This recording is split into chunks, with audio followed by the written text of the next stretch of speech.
கர்த்தர் அதிசயங்களை செய்கிறார் ஊழியங்கள் வழங்கும் ஜீவ வார்த்தை. இந்த நாளிலும் கர்த்தருடைய ஊழியக்காரன் இயேசுவின் நாமத்தில் உங்களை வாழ்த்துகிறேன்.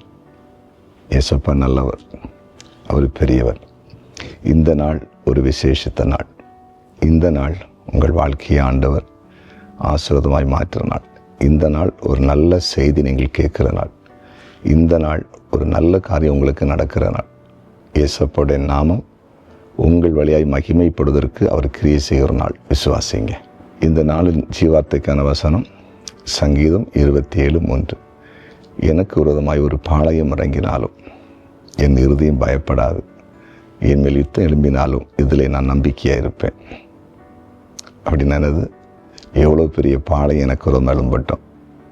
பாளையம் என்று சொன்னால் எவ்வளோ பெரிய பாளையம்னா எவ்வளோ பெரிய சேனைகள், யுத்தம் செய்வதற்கு வருகிற சேனைகள் வந்தாலும் என் மேலே சிலவில் யுத்தமே பண்ணினாலும் நான் பயப்பட மாட்டேன். என் இருதயம் பயப்படாது. ஏன்னா நம்பிக்கையாக இருப்பேன். நான் இயேசப்பா மேலே நம்பிக்கையாக இருப்பேன். நம்பிக்கை நம்ம வாழ்க்கையில் பெரிய காரியத்தை செய்கிறது. சூழ்நிலை நமக்கு சில நேரத்தில் பார்க்கும்போது ரொம்ப பயமுறுத்தும். நம்முடைய குடும்ப சூழ்நிலை, நம்ம வேலை பார்க்குற இடத்துல இருக்கிற சில சூழ்நிலைகள், ஊழியர் இடத்தில் இருக்கிற சில சூழ்நிலைகள், அதே போல் நம்ம ஒரு காரியத்தை புதிதாக செய்யும்போது நமக்கு எதிராக இருக்கிற சில சூழ்நிலைகள் எல்லாம் நம்ம நினைக்கும்போது இந்த இடத்துல நம்ம தாண்ட முடியாதா, இதை செய்ய முடியாதா, நான் தோற்று போயிடுவேனா அப்படி தான் இருக்கும். ஆனால் நம்ம தோற்று போக மாட்டோம். இந்த நேரத்தில் ஆண்டவர் மேலே நம்பிக்கை இருக்கணும். இல்லை, இந்த சூழ்நிலை மாறும், நான் இதை ஜெயிப்பேன், இயேசப்பா எனக்கு விடுதலை தருவார், என்ன வரட்டுமே, எல்லாம் மாறி போகும், இன்றைக்கி இருக்கிற பிரச்சனை எனக்கு ஒன்றுமே இருக்க போகிறதில்ல அப்படின்னு நம்பணும். ஆண்டவர் யாத்திரம் 14 அதிகாரத்தில் இஸ்ரவேல் ஜனங்கள் எகிப்தியர்கள் பின்னால் வர்றதை கண்டு பயந்து சத்தம் போடுறாங்க, பயப்பட்டாங்க.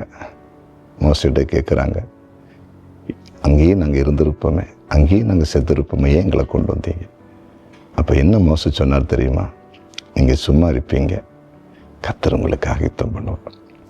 இன்று கண்ட எகிப்தியனை நீங்கள் இனிமேல் காணவே மாட்டீங்க, கர்த்தர் உங்களுக்காக யுத்தம் பண்ணுவார்.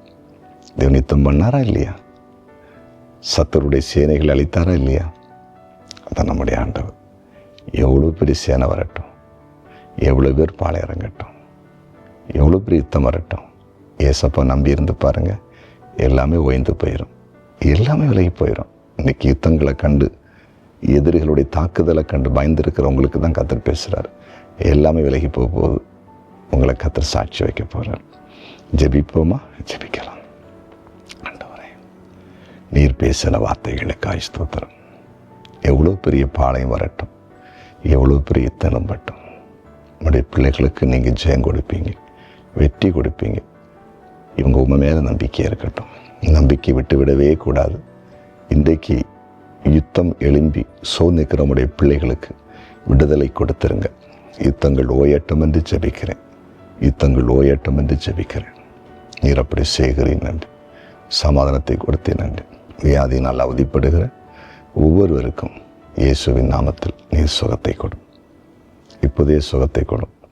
குறிப்பாக சமாதானருக்கு சமாதானத்தை தார். பிறந்த நாளை காணுகிற அனைவரையும் நீர் இப்பொழுது ஆசீர்வதி. திருமண நாளை காணுகிற ஒவ்வொருவரையும் ஆசீர்வதியும். ஆண்டவரை ஒவ்வொருடைய கையின் பிரயாசங்களை ஆசீர்வதியும்.